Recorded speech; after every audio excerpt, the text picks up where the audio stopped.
l'invité du jour.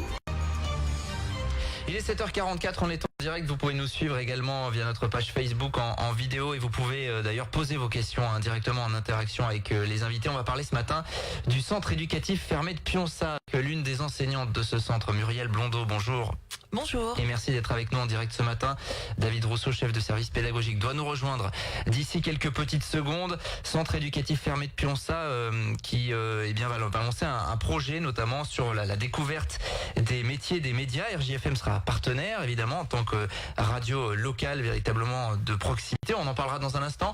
Mais c'est vrai que sur le bassin Montluçonnet, le CEF de Pionça est connu globalement, mais on ne sait pas exactement ce qui s'y passe. Alors c'est quoi le CEF de Pionça ?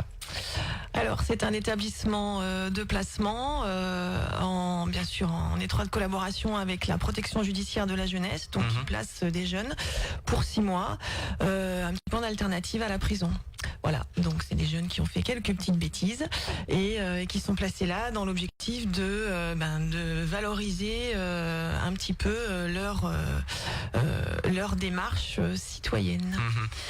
Combien de jeunes accueillis actuellement et d'une manière générale ? Alors actuellement nous avons 6 jeunes avec des entrées prévues, quelques entrées prévues les semaines à venir, et l'objectif est de 12.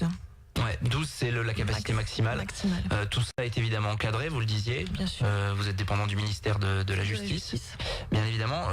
Sur l'historique, vous savez depuis quand il existe ce centre éducatif fermé? Alors c'est un centre éducatif fermé, mon chef de service pédagogique me confirmera tout ça, qui existe depuis une dizaine d'années. Voilà, avec des hauts et des bas. Et voilà. Donc vous accueillez jusqu'à 12 mineurs, donc délinquants. C'est une décision de justice en fait qui les pousse chez vous. Exactement. C'est ça. Donc c'est une décision comme ça. L'âge, c'est quoi? Entre 13 et 16 ans. Et ce ne sont que des garçons. Que des garçons. Puisque, encore une fois, tout cela est encadré. Oui. Donc voilà, vous avez une habilitation, entre guillemets, uniquement pour les garçons. Oui. C'est ça. Ces mineurs délinquants, ils ont fait quoi globalement comme type de fait?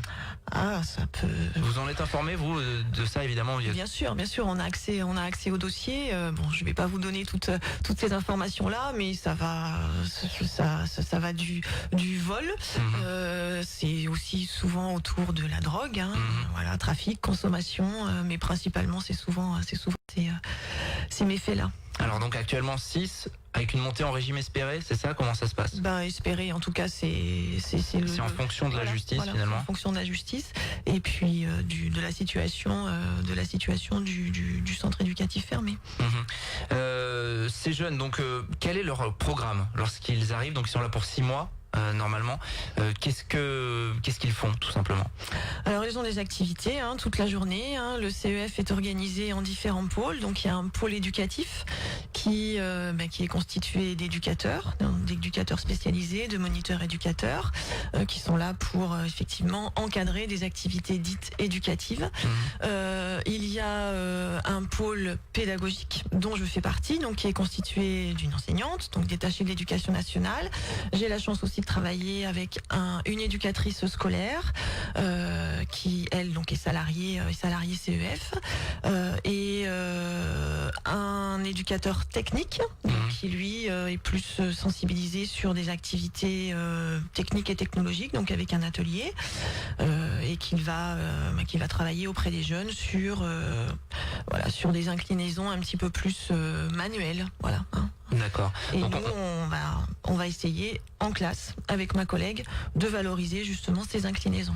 Quand vous parlez de classe, évidemment, c'est adapté, ça doit pas ressembler à un parcours scolaire classique de collège ou de lycée, quoi. C'est individualisé en fait. Donc certains jeunes peuvent avoir jusqu'à 6 heures de classe par jour, d'autres n'en ont qu'une, parce que ce sont des profils un petit peu compliqués, avec des troubles du comportement qui font que c'est compliqué de les maintenir en classe. Ouais, c'est ce que vous dites, c'est ce qu'il faut retenir, c'est vraiment la personnalisation. Oui.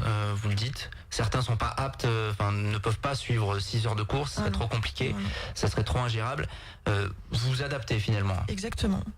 Ça fait partie de notre profil de poste en fait. Avec pour objectif qu'au bout des 6 mois, évidemment, il y ait une réinsertion Il y a des progrès? Alors, les injonctions des magistrats sont souvent très fortement, tout le temps très fortement concentrées sur la scolarité. La scolarité fait vraiment partie intégrante du projet de sortie. Donc, on est censé construire auprès du jeune un projet de sortie et qui doit être au mieux scolaire ou pré-professionnalisant en fonction de l'âge du jeune. Voilà.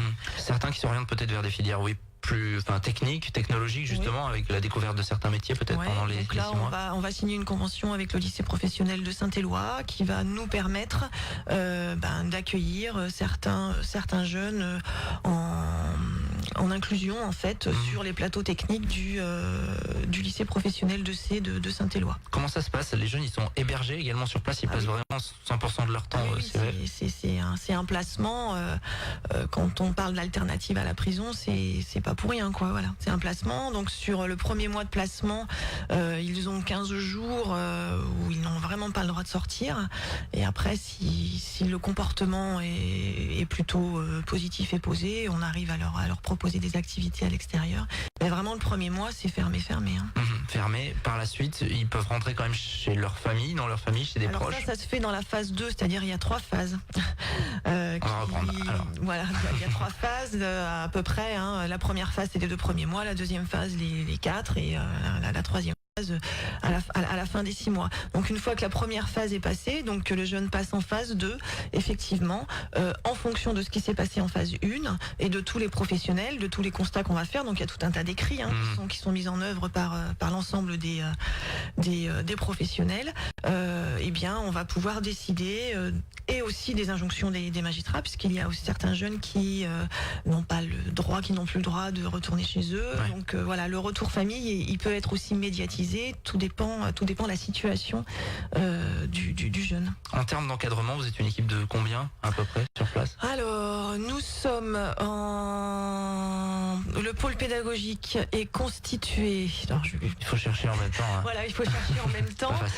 Nous sommes 5 professionnels dans le pôle pédagogique, 6 même, avec une nouvelle éducatrice au scolaire qui travaille à nos côtés. 4 éducateurs d'internat et 5 à venir. Voilà, l'équipe est en train de se construire, donc ça va faire à peu près 9 éducateurs d'internat qui vont constituer l'équipe d'ici octobre. Plus, j'en ai pas parlé, mais c'est important aussi, puisque comme ce sont des placements d'internat, il y a aussi des maîtresses de maison et des cuisinières donc qui travaillent aux côtés des jeunes et qui leur permettent effectivement aussi de bien se comporter à table, de les aider aussi à faire la cuisine. Voilà, donc il y a une diététicienne qui va arriver là dans pas longtemps et qui va sensibiliser un petit peu les professionnels pour les aider à élaborer des menus adaptés à chacun. Donc en gros, c'est une bonne vingtaine de personnes. Voilà, c'est ça. Sur place. J'imagine évidemment qu'il n'y a pas que des réussites, forcément. Le pourcentage de retour à une vie entre guillemets normale n'est pas de 100%, c'est impossible. Mais il y a des belles réussites quand même, des messages positifs. Ah oui, on arrive à avoir des retours de jeunes qui nous rappellent maintenant et qui souhaitent même revenir. D'accord. On a 2 jeunes là qui ont dit je veux revenir au CEF, donc c'est rigolo. Mais sinon voilà, on a des jeunes qui sont dans des cursus scolaires et qui nous rappellent pour nous dire un jeune qu'on avait l'année dernière, il nous a appelé récemment pour nous dire j'ai intégré un CAP à la rentrée, je suis content, tout va bien, donc ça fait toujours plaisir. Ça fait toujours plaisir. Ce qu'il faut savoir sur les mineurs que vous accueillez, ils ne viennent pas forcément de la région. Ah non. Ils sont placés de toute la France. Ah oui. C'est important aussi à signaler. Il n'y a pas de territorialisation en fait, c'est ça. Lille, Dunkerque, Évreux, Strasbourg, enfin voilà. Alors, je le disais tout à l'heure, l'établissement a connu quelques difficultés. Il y a eu des difficultés, des fermetures administratives en 2014-2015. Il y avait eu un rapport du ministère de la Justice avec pas mal de dysfonctionnements. Une nouvelle direction, des nouvelles choses qui se mettent en place. Je disais tout à l'heure, l'établissement veut un petit peu tourner la page. C'est un peu ça, finalement? Ah, carrément. Là, on a vraiment affaire à une équipe, un ensemble qui est vraiment motivé et qui a envie de travailler. Donc ça fait plaisir. Même moi, en tant qu'enseignante, je suis vraiment ravie de pouvoir travailler aux côtés de ces gens-là parce que ça motive. Tourner la page et donc s'ouvrir un petit peu vers l'extérieur aussi. Vous êtes présente au micro ce matin, c'est pour parler de l'établissement et pour parler de ce projet, donc, puisque vous allez faire un projet tout au long de l'année avec ces jeunes accueillis autour de la découverte des métiers des médias. Et c'est là que nous, on intervient, puisqu'on recevra des jeunes. Expliquez-nous déjà pourquoi les médias, en quoi ça vous paraissait intéressant finalement de travailler là-dessus sur l'année. Alors là, c'est à la fois en lien avec le parcours citoyen du jeune, donc là c'est purement pédagogique, mais aussi en lien aux injonctions directes des magistrats qui sont censés valoriser justement toutes les démarches citoyennes du jeune. Et les médias, ça nous paraissait, avec mes collègues du pôle pédagogique, ça nous paraissait évident que les médias pouvaient y participer. Voilà. Donc sensibiliser les jeunes sur l'information, l'ensemble des médias et toutes les technologies qui sont mises en œuvre aujourd'hui.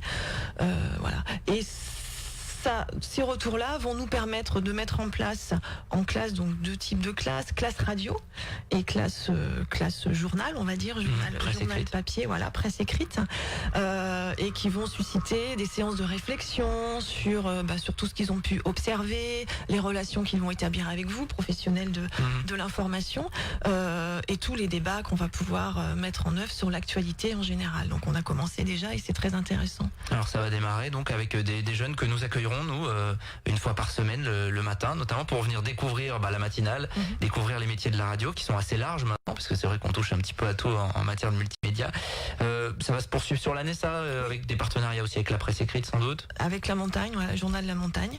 Donc nous sommes en train de construire aussi un programme et un calendrier avec eux. Et voilà, donc le parallèle sera établi. Voilà, ça y est, ça va démarrer donc à suivre tout au long de l'année. On fera un bilan en fin d'année. Bien sûr. On va essayer de gérer tout ça. Et je pense qu'il était intéressant, c'est vrai que les gens ce matin découvrent ce centre éducatif fermé qui effectivement n'avait pas forcément bonne presse ces dernières années avec pas mal de difficultés. Et merci d'être venu en parler ce matin à notre micro. Merci à vous. Muriel Blondeau, enseignante. Bon, vous avez été seule finalement au micro ce matin. Désolée. Il y a eu des forfaits. Mais c'était parfait. Voilà, donc interview à retrouver également en podcast et en vidéo via le www.rjfm.net. 7h55. On va continuer le direct dans quelques instants. L'invité du jour.